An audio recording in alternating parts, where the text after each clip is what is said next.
From the Gerd Boyle studio at OPB, this is Think Out Loud. I'm Dave Miller. When she was only 17, Mary Cain became one of only a handful of females to ever run 800 meters in under 2 minutes. Later that year, she became the youngest American runner to compete in the World Championships. And all the while, she says she was facing bullying from parents and teammates and abuse from the coach of the Nike Oregon project, Alberto Salazar.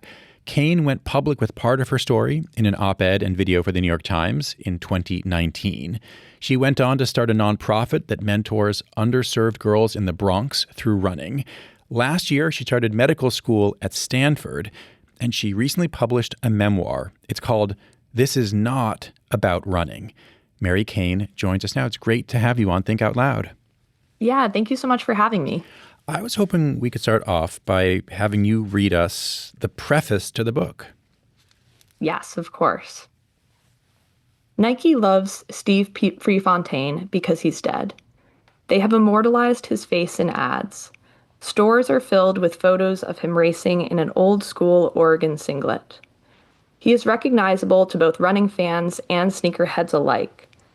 But he's not here to object to the use of his name and image by a multi-billion-dollar corporation that perpetuates abuse. They can pretend he was theirs, despite how he stood against the exploitation of athletes. Nike will use his quotes to prop up their culture of overtraining and win-at-all-cost mentalities. How does Pre feel about it? We can't ask him. He's dead. I sometimes wonder if I had killed myself, how much the running world would have pretended to care. I don't want to boost my ego and pretend I'd get the pre-treatment. I'd be a dead girl, not a dead man. Less glory in being a girl. It probably would have lasted a week. But I do think Nike would have loved me, even if just for that week.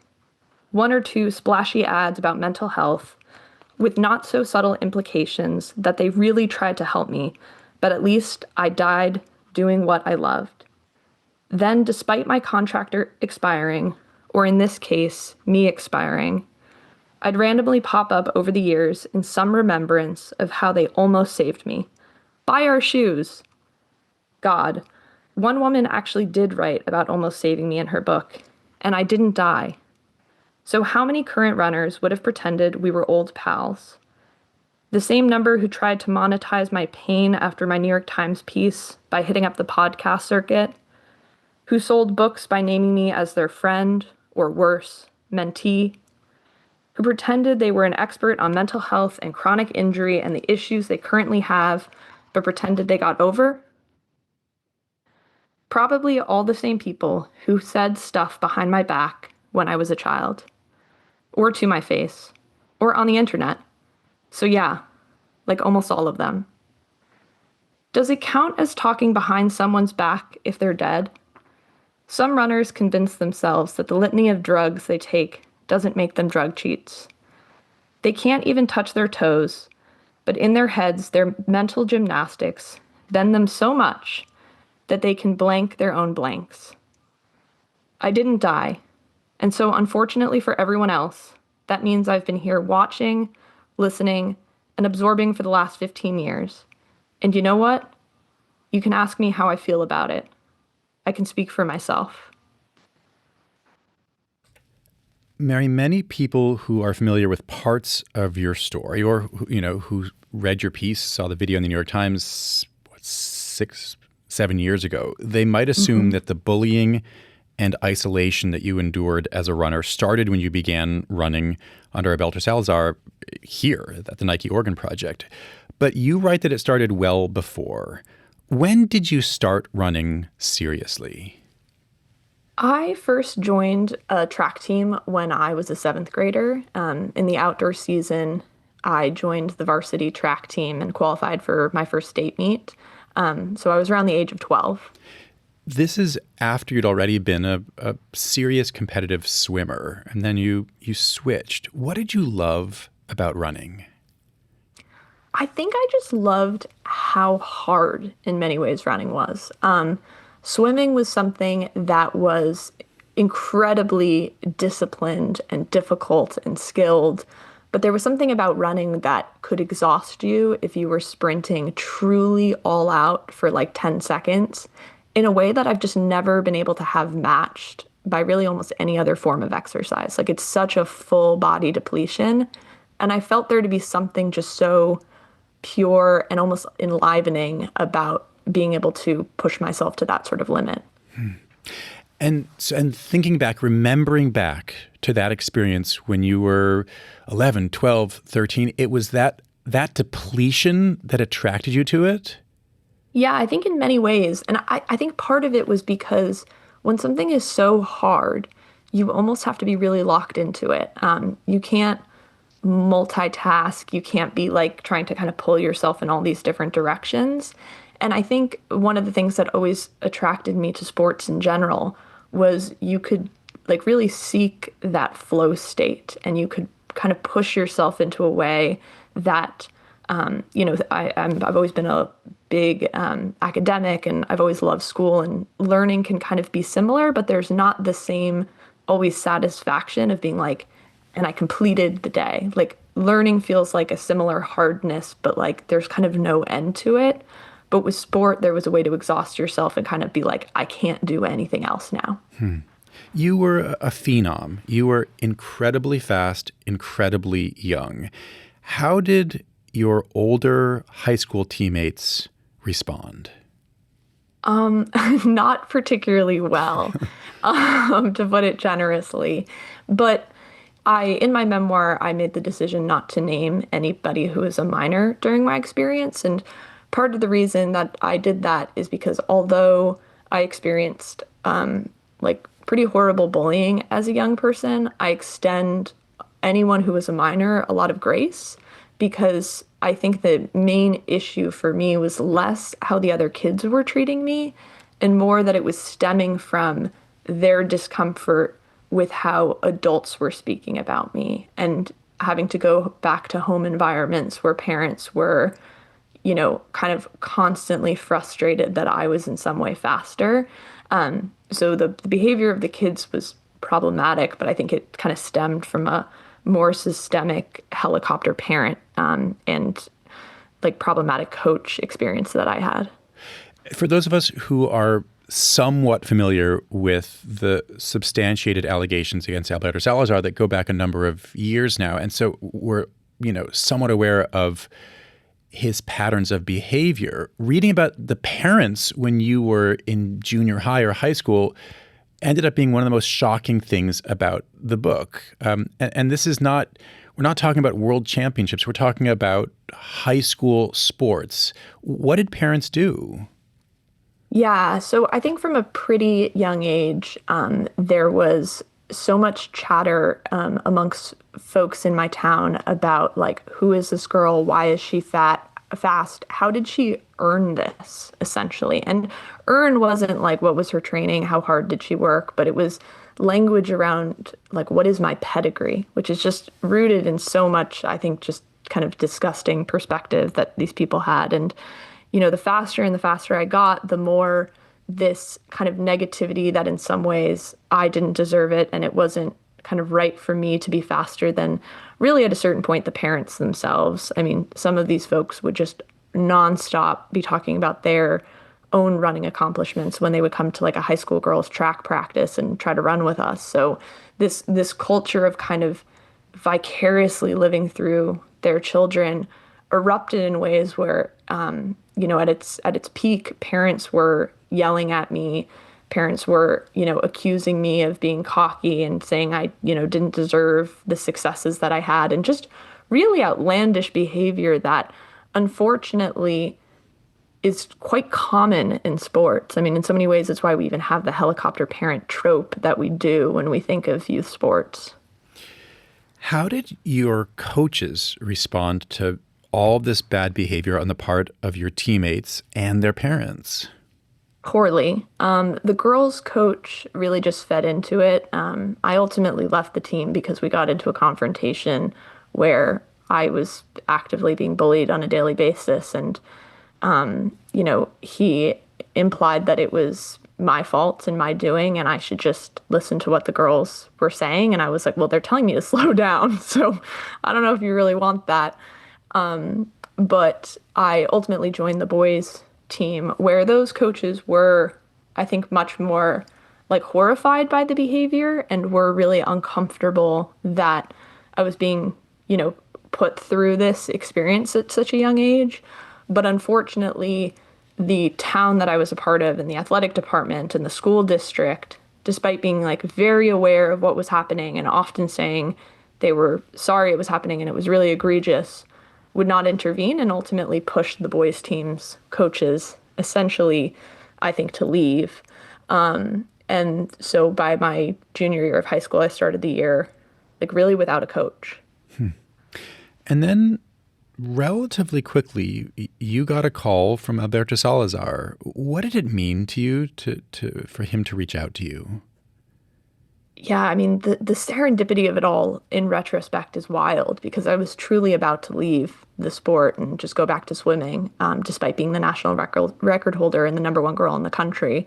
But Alberto called me and it felt like a savior calling. Not only was he such a hero in the sport and really the biggest figure and kind of bluntly one of the only people I knew who he was on the professional end of things, but also I was coming from this place of just such extreme vulnerability because I had just navigated this youth sports system in which the environment was really toxic and really cruel and unsupportive. And to have someone see me, a girl without a team, and be like, I want you on my team, just felt really really emotional, really emotional.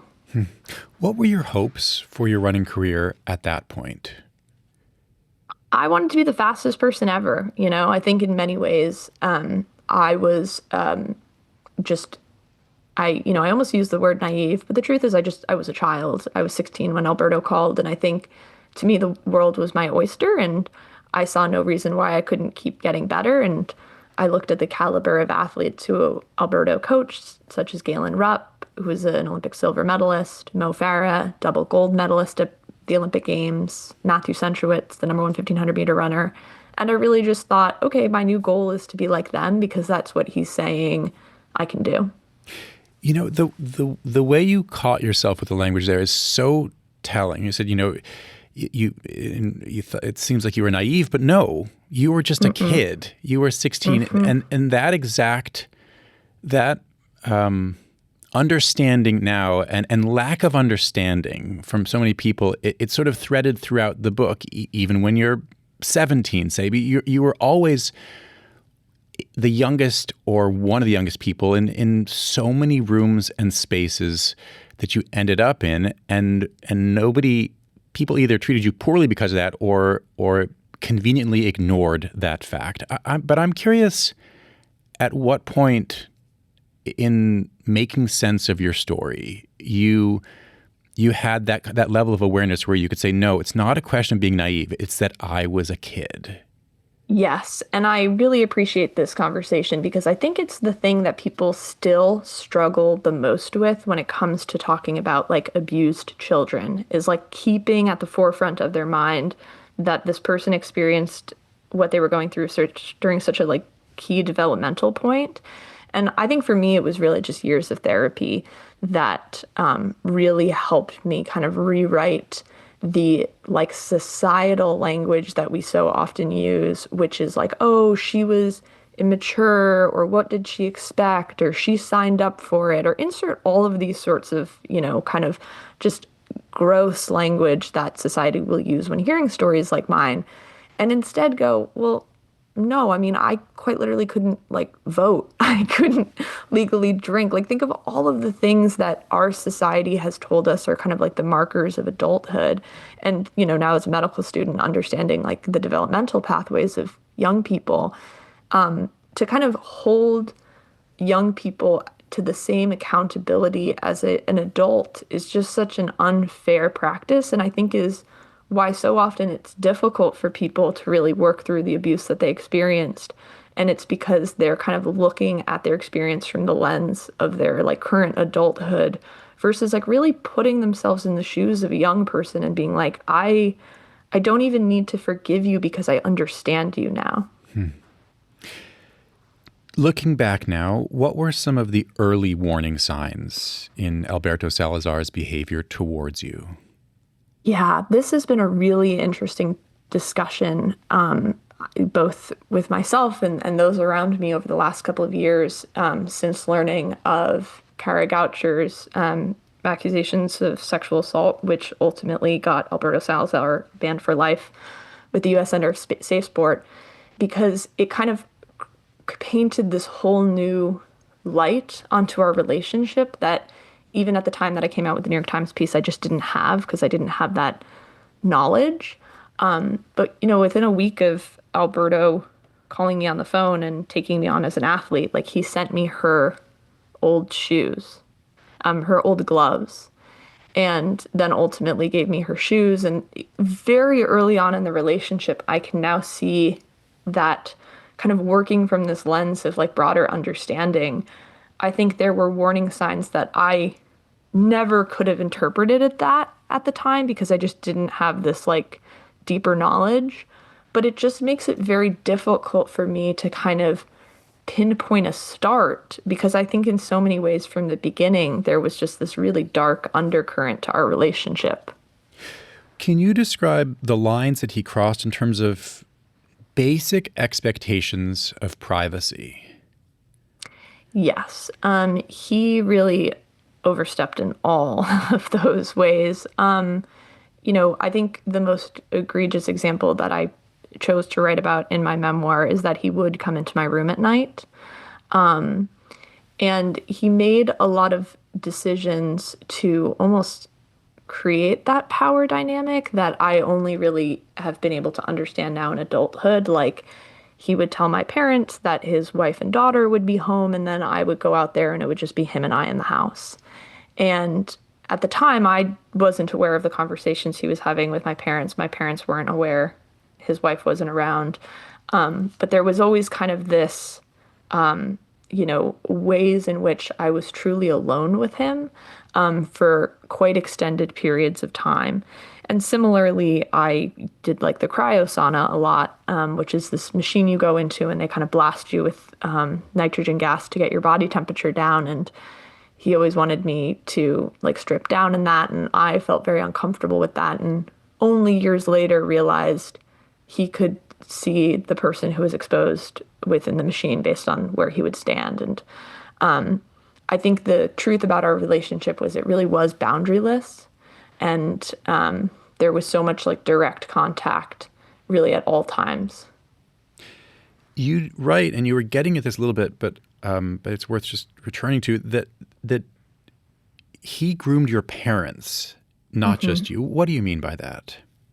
I think this is such an important kind of piece to my story that I hope people kind of can really hear, because I think so often if people don't make the step to victim shame me, they move on to victim shame my parents. Like, rather than question the systems or Alberto or my teammates or anyone who was directly abusing me, they kind of go, well, it was her parents. But the truth is, that they enabled this and put you in a position where you got hurt. Exactly. Yeah, and they're responsible. Exactly. Instead of the people who are actively doing it. But in the case of my parents, like, they are incredibly protective people. But there were a lot of moments where they were just being lied to, where they were being told, oh, we're going to be going on this trip and she's going to be rooming with this person and she's going to, have all of this support. And, they're getting almost this active reach out. And then that's not actually what's manifesting over the course of the trip. I don't have this female roommate. I don't have these support systems. But I'm not necessarily going home and telling my parents that, right? Like, to me, I'm thinking, oh, I'm allowed to go on this trip. And probably during the times that I did have discomfort, I didn't want Alberto to get in trouble. I didn't want my parents to be mad at him. So there's a lot of stories that I tell that if you read them and go, oh, I'm uncomfortable, my parents didn't know about those. But they were put in this position where they so often thought they were checking the boxes of being like, okay, his wife is home. Okay, she's also going to be staying with this other person. She's going to almost have these like safety and support systems. And instead, that's not what was happening. And then the kind of classic groomer behavior that Alberto ultimately did was when I moved out to Portland and, left home fully, really all contact with them like shuttered. It went from this very kind of like open, he would reach out to them, give them updates, talk to them kind of relationship to suddenly like they're iced out and I'm expected to ice them out. And I now understand that's like a very classic grooming pattern. Can you tell us what happened when you started feeling intense shin pain when you were getting ready for the World Indoor Championships? Yeah, I won the U.S. Indoor Championships in the 1500, and the next morning when I was at the, getting out of the airport, I just experienced this like really sharp pain in my left shin that I felt all day. And as soon as I got home and tried to go for a run, just I like had never felt pain like that before. And I'm so comfortable with pain. I'm so acutely responsive to it when I'm in sport, and you just instinctively know that pain where you're like, oh, it's my lungs burning, my legs are going lactic. That's hard and hurts, but almost feels safe.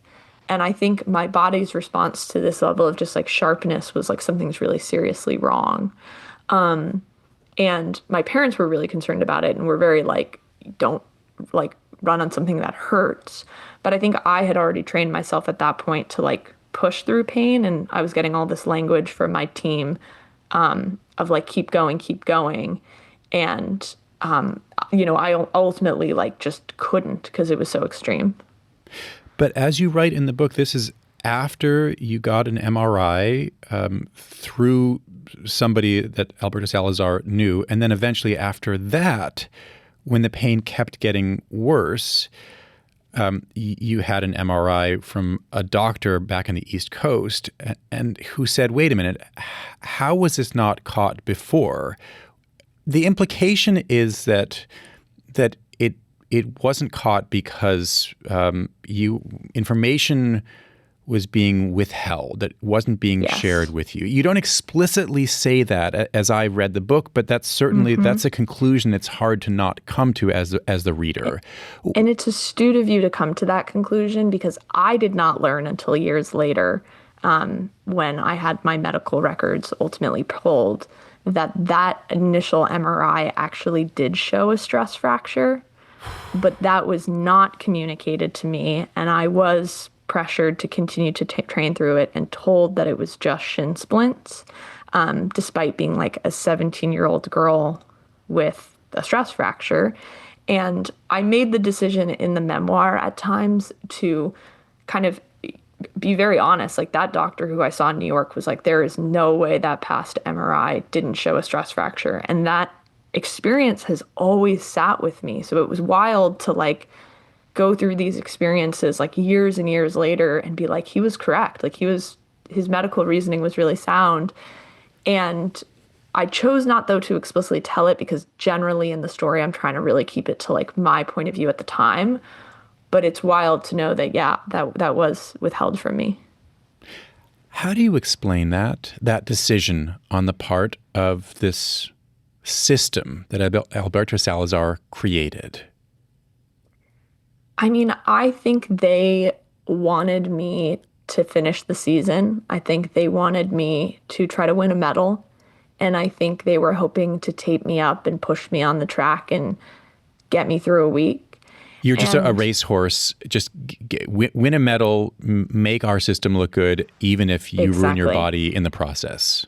Exactly. And what I find so fascinating is like there is such a normalcy to that. Like you will see the pro athletes who admit like, yeah, I'm running on an ACL tour or yeah, I'm doing this. Yeah, I'm doing that. And, I'm like, gosh, if you're an adult and you get a stress fracture the day before the Olympics, I don't think it's healthy to go out there and run, but I kind of get it.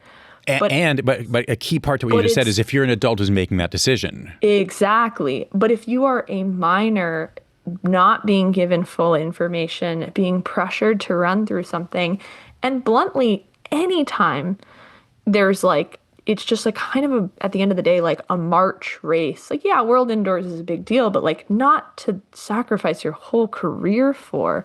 I just find this like normalization of running when you are broken to just be so deeply problematic. And I think it's part of the reason a lot of people are ultimately kind of pressured into doing performance enhancing drugs is because that's really the only way you can stop your body from breaking, hypothetically. I want to turn to food issues and a weight obsession, which is a big part of the book. Just broadly first, in general, can you give us a sense for the level of Alberto Salazar's focus on weight and eating for the athletes he was coaching? It varied admittedly from person to person, and I think it was mostly gendered and very much kind of age based, at least while I was a part of the program, in so much as Alberto was always like leaner is better, leaner is faster. But the way in which he would communicate that to my male teammates was much more, like, hey, buddy, stop with the Skittles, ha ha ha, kind of language. While with me, it was much more like, what are you doing? Why do you look like this? Why aren't you taking this seriously? Your butt has gotten 5 pounds bigger in one day. Like this just really disturbed language. And I know I'm not the only athlete to have experienced that while a part of the Nike Oregon project, but it wasn't as all-consuming for all athletes as it was towards me. How did that end up affecting you? What are the different ways? It affected me really, really deeply. I mean, of course, from the emotional and mental perspective, it was really damaging because I so desperately wanted not only Alberto to care for me because he was this like savior figure to me for my own experience and also just like this hero in the sport. And so feeling like I was disappointing him and that he was seeing me lacking was really hard. And also just emotionally and mentally, the relationship that I was developing with my body, the more I struggled to essentially just look the way he wanted me to look, was really problematic because, I mean, so many girls in our culture are pressured to look a certain way based on the way ads are and social media and et cetera. But here I had this figure in my life who I cared for so deeply, constantly telling me I look horrible. And then physically, the effects of so massively under eating were really damaging to so many different bodily systems, including just like my bones, my hair, my nails. Really almost everything in some ways was affected. Do you think that coaches at the elite level should be paying attention to weight? I think at the elite level, coaches should have a team of experts. And if there are ever concerns from an athlete of how to optimize their performance and they want access to tools and resources, they should be able to go to a registered dietitian who can support them in their performance goals. But I don't think weight in and of itself is indicative of performance. I mean, we are all built differently. We're all going to be different heights. We're all going to have different body compositions. And if the point of sports is to maximize performance, that's not intrinsically linked to weight. It's not like an arbitrary ideal number like Alberto thought. It should be more like, how am I appropriately fueling my body? And that resource, I think, is really important. But for most athletes, if anything, that just means about like, when are you eating and maybe trying to eat more versus like under fueling the output that you're giving. It's striking that you talk about a team of experts that a coach should have, because you write about the fact that you and your Nike Oregon Project teammates were expected to talk to a man who, I guess, was put in that category of being an expert. His name was Darren Treasure. He was ascribed to you and in all kinds of media outlets as a sports psychologist. Turns out he was not a clinical psychologist at all. What were your sessions with him like? They were bizarre in retrospect often because, as time went on, like I would go into those like deeply vulnerable because I was like, this is a therapy session. And I would tell him about what was stressing me out or making me uncomfortable, or if a teammate was being mean to me, like I would tell him about that. And so many of our sessions would kind of devolve into this like, you're competing with that other girl who's your teammate, like you should be having this sort of like, intense mindset and, all of this sort of stuff that became very like unhealthy competitive. And I write about that a little bit in my memoir because one of the first times I ever met one of my teammates, like as soon as she left, he turned to me and was like, "She hates you." And I was like, I don't even know this girl. Like I literally just met her. And he had this way of like really, I think, getting off on pitting people against each other. I think in particular women.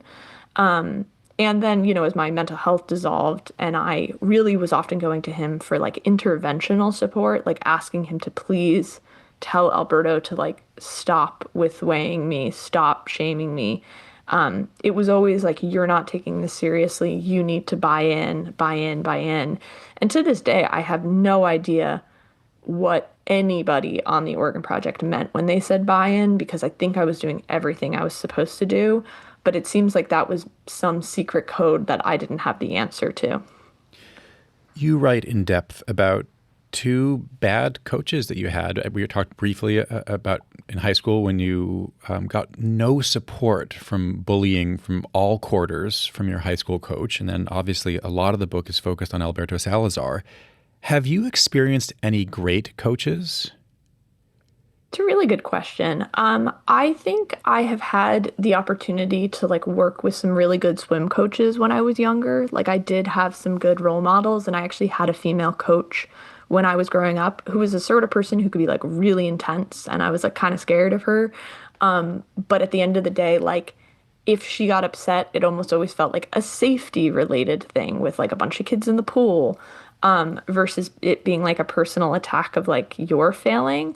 But I often tell people in a very funny way that it took years for me to realize. I think my best ever coach was my dad, and not in running, not in swimming. He was just like the kind of weekend soccer coach for my team. And he stepped in to do it because he just witnessed so many parents in that role who would just like yell at kids and make kids cry and who really just cared about winning. And he kind of had the mentality of, these girls are like 7. I think the point of sports is for them to develop like the lifelong love for movement and for teamwork. And so he took over, and as somebody who like didn't know that much about soccer in terms of rules or anything like that, he created a program where girls for years stayed a part of the team. We became undefeated in our random weekend like backyard soccer league. And I now reflect and I think, the truth is that is a great coach. And I think there's a lot of coaches who have kind of like pushed back at me being like, well, competition needs to come in at a certain point, and at some point it needs to be intense. And what I always say to folks is that like a child who is going to be competitive doesn't need you to create that competitive energy. You right? mean like with you, it was internal. You were a kid who loved, Yes. as we were talking about at the beginning, the feeling of depletion, of putting everything into it, and which clearly seems like a necessary ingredient for athletic greatness. Exactly. That internal and drive. It's like if it's not intrinsic, you shouldn't be forcing that upon a kid. Like you can't make them want that. But if you make them feel safe, if you make them have fun, if you make them want to keep coming back, then maybe as they grow and develop, they'll find that fire within themselves. And then they'll be ready for that next step of like, how do I keep making this competitive? But kids' sport isn't about like creating competition in a kid. That should be nourished because they're just happy and healthy. Your book, though, it's about both kids' sport and drive at the very highest levels. To be the best in the world at a sport, at I guess probably anything, it requires both natural talent and a level of training and dedication that very, very, very few people are capable of. As you said, the sort of an exquisite understanding of pain, for example, if you're an endurance athlete. And it does seem, and you were getting at this a little bit, but I want to hear more about it. It does seem that coaches have used the fact that you have to, in a sense, punish yourself. They've used it as an excuse for pushing their own athletes to dangerous extremes, basically saying, if you don't do this, you can't be the national champion, the world champion. What does safety look like in the context of the highest levels of sport? What I often say to people is like, I am the sort of person who thought it was fun to write a memoir while I was in medical school. I've been top 10 in the world in sport, right? Like that is just who I am. And there's a certain point where safety, usually at the highest levels, the role of a coach and a great coach is actually usually the person who's telling you to down, pull it back, let's take an off day versus telling you to hit the gas. Because as you said, like there's really kind of two things that get you to the top. There's a certain point where it's just talent, right? Like not everyone is going to have the same form, not everyone's going to be as tall. Like insert whatever the thing is that like helps give them that like extra oomph. Some of it's just luck. And then of those who have that luck, there is an intrinsic ability to really grind. And I think that ability is often celebrated and twisted into this like we need to be competitive in a harmful way instead of looking at this person and going, you almost have the easy talent to do way too much. And I need to be that guardian who makes sure that you're ready at the right time. And to do that, it means almost being able to be the person who tells you to go fast the same amount that they tell you to go slow. And I think the piece to it that I think a lot of people are actually really uncomfortable with is actually more that first piece, where like not everyone is going to have the ability to be top 10 in the world. And when you're training professionals, right, they do. But for most people, like if you're kind of equating like coaching high school kids and being like, well, I need to yell at them because I need to be able to push them or they're never going to be world class. You're like, well, maybe they just never will. But maybe they could be a 40-year-old who still loves to run, but you could really take that from them if you equate sports into this like really horrible, toxic thing. You're calling for a systemic change now, and you have been for years, not just a focus on a single bad apple or a few bad apples, in quotes. What specific systems are you most focused on right now? I think the ones that I'm like really kind of most dedicated, and part of it is just because it's been my own experience, are the youth sport and professional end. I think in professional sports, there needs to be a culture change in which we actually call out bad behavior. And I think the truth is there's been way too much silence.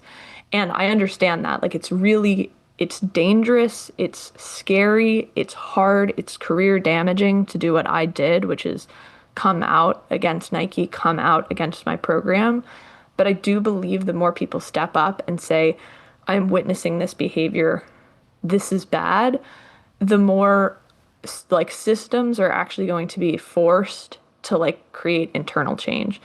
But, organizations, whether it's these universities who are supporting top athletes, these professional programs, places like USATF, they need to be instilling safeguarding practices into all of their teams and systems and the ways that they're setting up contracts that actually give athletes the protection and the safety to come forward when they're experiencing things like I did.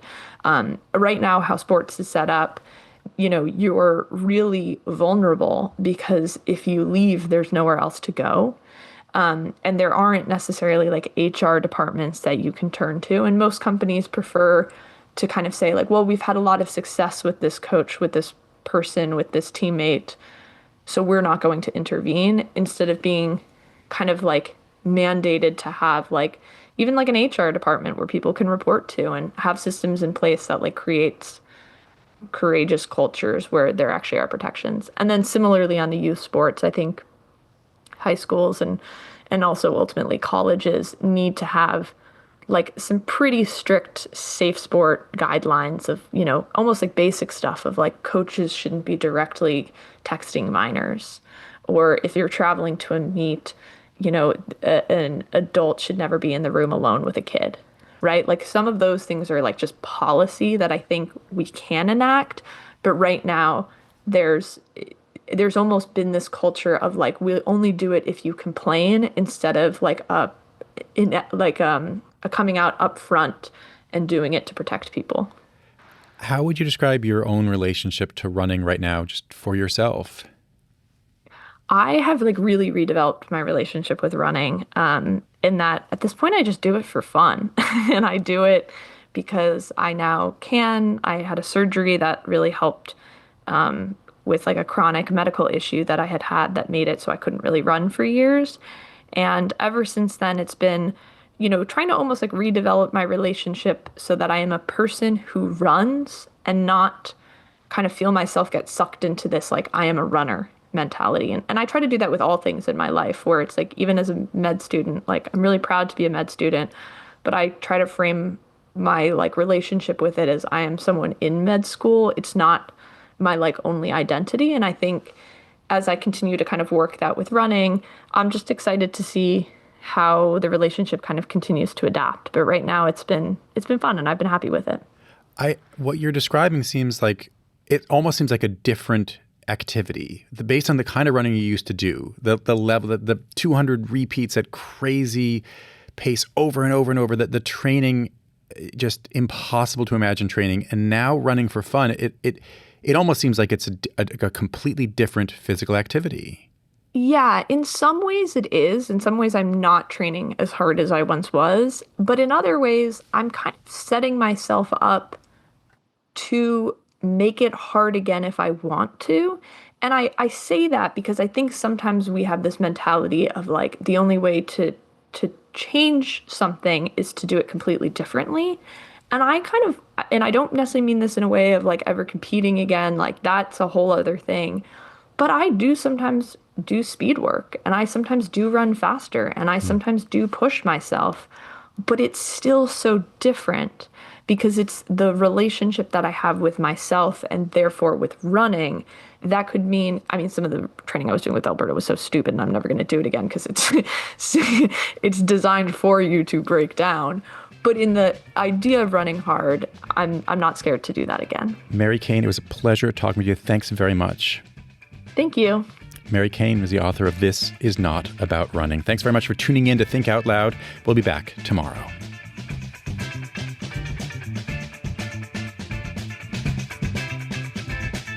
Think Out Loud is supported by Steve and Jan Oliva, the Rose E. Tucker Charitable Trust, Michael, Kristen, Andrew Kern, and Anna Sanford, the Jackson Foundation, and the Kevin and Amy Constam Family Fund.